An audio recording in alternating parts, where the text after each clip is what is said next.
To all my black entrepreneurs, we gotta do better, y'all. So tune in to the EntrepreNUBIANS Podcast, where we help build better black businesses.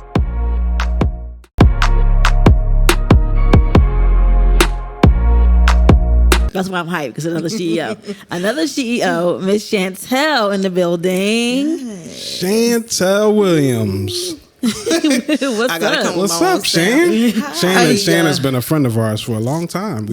We've worked together on other projects, and she's a dope entrepreneur. So yes, yeah. Tell us all about everything you got going on, Shan. So I'm here today to, I guess, present my book. Can I hold it up? You sure can. Absolutely. Be proud. You can The day my dad you can began- sell it on here, Right, not just hold it up. Exactly. Yes, Buy the $11.99. The day my dad became a superhero. I guess it means a whole lot to me, because throughout this process, I'm skipping a lot of stuff, but throughout this process, I got to put a lot of me in the book. Mm-hmm. So it means a lot. It's a little girl who resembles me, tomboyish, like me. The brother in the book resembles, the life of my brother, the mom does. And I just got to put a lot of personal touches. I even got to put individually authentic me, which is my brand. I got to put that in there, so you'll see it a lot. It's a t-shirt brand or clothing? What is it? It's a clothing brand, yes. Is that what you're wearing right now? Yes, I am. You got to sew everything, girl. Yes. They got to see everything. What's it called? So Hold on, let me write this down. Yes. Like I don't already know, but I'm going to write it down. Authentic me. And the acronym for it is IAM. So Okay. individually authentic me. And That's decent. How did you come up with that? it was a couple years ago. I would say it's I explain it to be a process, I guess, of knowing myself. So at first it was, I knew that I was set apart. So that was the individuality, or the individual part of me. And then it was just, cut from a different cloth. I'm set apart from everybody else. I don't fit in every group of people that everybody else might fit in. I'm a little weird. You're a good weird. You're a good weird. Thank you. So, and that was me growing up. So just being different. And I had to, I guess, come to grips with just being different from everybody else and not fitting in. And the authentic is, it's only one me. And then when you get to the me, it's like, that was when I learned, not really a couple years ago, but I would say when I was probably around like 25, to just accept me for me, the individuality, the uniqueness to me, to just accept me for me. So that's pretty much where it came from. That's individually authentic me. It's a nice acronym. I like that. Thank you. Path to accepting myself. We are here with Miss Clarissa B. Hey. Sunshine. Nope. We already had that discussion. I know, right? Sunshine. I know, right? Yes. Like, my name is not Sunshine. Oh, wait. I know, right? I'm like, everybody knows me as Sunshine, but it's all good. I'm going by my name because I'm putting my stamp on things. That's now. right. Big things come under Clarissa B. Yes, Okay, that's Clarissa. me. So tell us about Royal TV Mounting. I've seen your work on Instagram. It's phenomenal. Thank We you. wouldn't have had you here on the show. I'm just saying. So tell us about Royal TV Mounting and what you guys do. So we provide luxury TV mounting to South Jersey, Philly, Delaware. We've been in business for 5 years. Legit business for 5 years. Congratulations. That's right. Yes. So my husband and I, we started this company because he has always been into electric, cable type of work. And so when he learned how to do TV mounting, he was just kind of doing it on the side. And then it became like, all right, this is working out better than the other stuff we're doing. So it just became like, TV mounting. We're like, let's push this. Like, we can really do this. So Did it pick up more after the pandemic with a lot more people being home and a lot more people buying TVs because they're at home and doing Zoom meetings? That's actually, So when we started it, we actually lived in Florida. So we had to move our business from Florida to Jersey.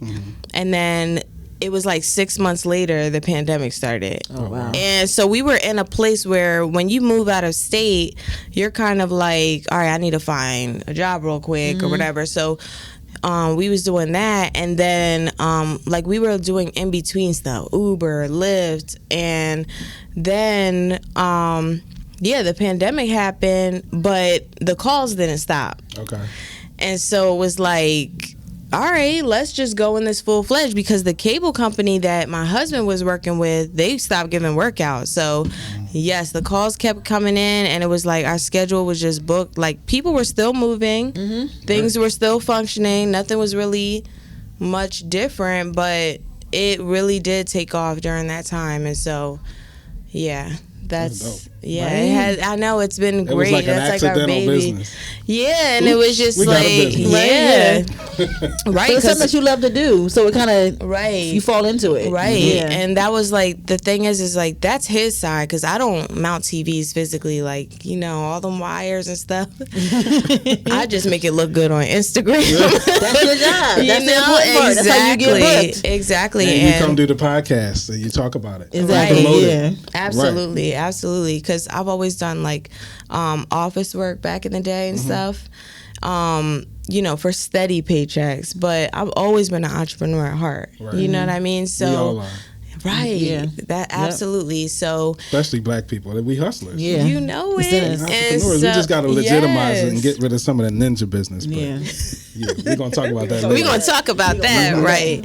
Yes, but I love, you know, what we do, because we'll go into a house and, well, my husband goes into them, but when he goes into these homes, like, wires are everywhere, and then when you leave and their house is just looking so classy, it's just a different vibe for people. Like, or some people do it for safety. They don't want their kids touching their TVs, and it's on a stand, because, you know, TVs can fall and stuff, and the TVs are getting bigger and bigger and bigger. Yes, they are. And you don't want that thing sitting on no table. So you know, they call us, we hook them up. We're a 5-star company. If you look us up on Google, we have almost 200 5-star reviews. So, you know, we out here. I love it. That's Royal TV mounting.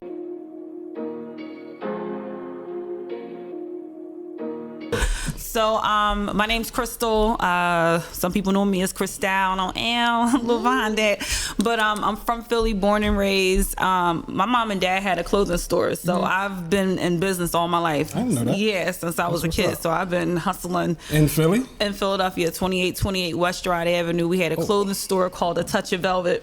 I heard of that. My stepdad, he used to go to Canal Street, and it's crazy because I'm working in New York and I take Canal Street to get to Brooklyn now, and it's like I'm going through Canal Street, and just reminded me of like how he used to buy clothing and jewelry. So like I've been playing dress up, you know, since a little girl, but I also enjoy dressing people up and selling. Yes. So I was able to, I've been selling and telling women they look beautiful and pretty and stuff for a long time, and telling them we only got a couple more of those left, but we got a case in the back.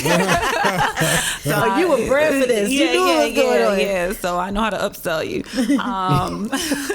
As you should. Pay down on it. This is what entrepreneurs do.